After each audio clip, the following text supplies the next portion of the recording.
అరాచకం తప్ప అభివృద్ధి చేయించే జగన్కు పొలిటికల్ హాలిడే ఇచ్చేద్దామని జనసేన అధినేత పవన్ కళ్యాణ్ ప్రజలకు పిలుపునిచ్చారు. మే 13న మీరు ఓటుతో కొడితే వైకాపా కుంభస్థలం బద్దలవ్వాలంటూ ప్రజలను ఉత్సాహపరిచారు. పశ్చిమ గోదావరి జిల్లా తాడేపల్లిగూడెం, గుంటూరు నియోజకవర్గం గణపవరంలలో నిర్వహించిన వారాహి విజయబేరి సభలు, పిఠాపురం రోడ్ షోలో ఆయన ప్రసంగించారు. మన భూములు దోచుకోవడానికి జగన్మోహన్ రెడ్డి ప్రమాదకరమైన ల్యాండ్ టైటిలింగ్ చట్టం తీసుకొస్తున్నారన్నారు. దీని ప్రకారం మీ ఆస్తుల ఒరిజినల్ పత్రాలు జగన్ దగ్గర పెట్టుకుని యజమానులకు జిరాక్స్లు మాత్రమే ఇస్తారని, మీ ఆస్తుల వివరాలని హైదరాబాద్ నానక్రామగూడలోని వైకాపా ప్రైవేట్ స్థానంలో దాచిపెడుతున్నారని అన్నారు. మీకు కూడా కే ట్యాక్స్ విధిస్తాం, మీకు మీ కుటుంబ సభ్యులకి, మీ వర్గానికి కూడా కూటమి ట్యాక్స్ ఇస్తాం. మీ అందరికీ మా మోడీ గారి చేత మీకు ప్రత్యేకించి పెనాల్టీ వేయిస్తాం. అడ్డగోలుగా దోచేసినందుకు, కరప్షన్ చేసిన వాళ్ళు ఎవరిని వదిలేదు లేదు. ఎస్సీ విద్యార్థులకి దాదాపు 27 పథకాలు తీసేశారు. 27 పథకాలు. అంబేద్కర్ విదేశీ విద్యా విధానం తీసేశారు. 27 దళిత పథకాలు తీసేశారు.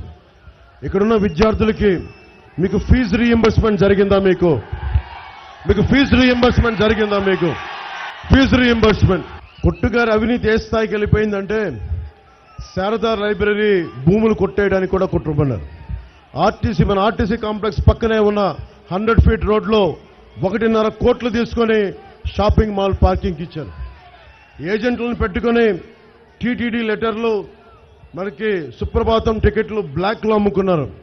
మీ ఎమ్మెల్యేని ఎన్నుకుంటే ఇది జరుగుతా.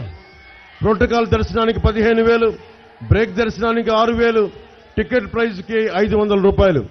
దేవస్థానానికి ముఖ్యమంత్రిగా చేసి దేవస్థానాన్ని కాపాడమంటే ఈయనకి టికెట్లు పంపిణీ చేస్తా ఉన్నాడు, డబ్బులుగా అమ్ముకుంటా ఉన్నాడు. లేఅవుట్, కొత్త ఇల్లు, కొత్త వ్యాపారం, చిన్న ప్యాచ్లు వేసుకునే సైకిల్ షాప్ పెట్టుకోవాలనుకున్నా వీళ్ళకి కే ట్యాక్స్ కట్టాలి. మీరు చెప్పండి, ఎందుకు భయపడాలి మనం? ప్రతి నియోజకవర్గంలో ఒక రేటు కట్టారు. ఏ లేఅవుట్ వేయాలన్నా ఈ మంత్రి పెట్టిన రేటు 30 లక్షలు. ఒక దగ్గర బంధువు గారు కూడా పాప ఆయన తెలిసిన స్నేహితులు నా దగ్గర చెప్పారు, నేను కొట్టుగారి బంధువునండి, నాకు కూడా 3 కోట్ల రూపాయలు తీసుకోకుండా విడిచిపెట్టలేదని. డిమాండ్ చేసి ట్యాక్స్ కట్టకపోతే అధికారులను అడ్డం పెట్టుకుని వేధింపులు చేస్తా ఉన్నారని తెలిసింది. జగన్ ప్రభుత్వంలో ఉద్యోగుల పరిస్థితి, ఉద్యోగస్తులకి జగన్ చేసిన ద్రోహం అంతా ఇంత కాదు. వారంలో సిపిఎస్ రద్దు చేస్తామన్నాడు, అది చేయలేదు. ద్రోహం అక్కడితో ఆగల.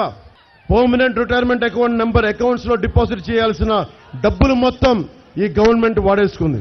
సిపిఎస్ ఉద్యోగుల జీతం నుండి నెలకి 10% పక్కన పెట్టి ప్రభుత్వం తన వాటాగా 10% కలిపి ఈ పర్మనెంట్ రిటైర్మెంట్ అకౌంట్ నెంబర్లో వేస్తే అది కూడా వేయకుండా డబ్బులు తీసేసుకొని మొత్తం సిపిఎస్ వదిలేయండి, వారి వేసిన రిమిట్ చేసిన సొమ్మును కూడా వాడేసుకున్నారు.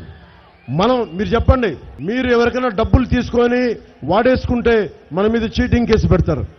అలాంటిది ఉద్యోగస్తుల కష్టాన్ని, నేను ఒక మాజీ ప్రభుత్వ ఉద్యోగ కొడుకుని, నాకు తెలిసే కష్టం ఎలా ఉంటుందో. కష్టపడి సంపాదించుకున్న డబ్బుని ఎవడు సాక్షాత్తు ముఖ్యమంత్రి కొట్టేస్తే ఎక్కడికి పారిపోతాం? ఎవడి మీద చీటింగ్ కేసు పెడతాం? వెళ్ళి డీజీపీ గారికి చెప్తామా? వెళ్ళి ఏసీబీకి చెప్తామా? ఎవరికి చెప్తాం? ప్రజా కోర్టులోనే వెళ్ళి నిలబెట్టాలి. ప్రతిసారి ప్రజాకోర్టు 5 సంవత్సరాలకు ఒకసారి వస్తాయి. 5 సంవత్సరాలకు ఒకసారి అది మీరు నిలబడాలి, మీరు తేల్చాలి.